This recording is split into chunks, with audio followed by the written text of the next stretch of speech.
بسم اللہ الرحمن الرحیم۔ آج کی اس ویڈیو میں ہم تختی نمبر 2 حروف مرکبات شروع کریں گے۔ تو حروف مرکبات کہتے ہیں ہر اس حرف کو جو 2 یا 2 سے زیادہ حروف سے مل کر بنا ہو تو اس کو حروف مرکبات کہتے ہیں۔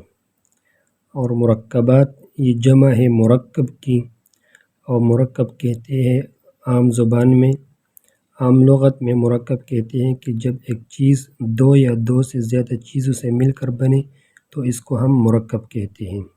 اب نورانی قاعدہ میں مرکبات کسے کہتے ہیں؟ مرکبات وہ حروف ہوتے ہیں جو 2 یا 2 سے زیادہ حروف سے مل کر بنتا ہے۔ تو ہمارے پاس پہلا حرف ہے الف، الف، لام، الف، لام، الف۔ پہلا والا ہمارے پاس لام ہے اور یہ دوسرا والا الف ہے۔ لام، الف، اور یہ بھی لام، الف۔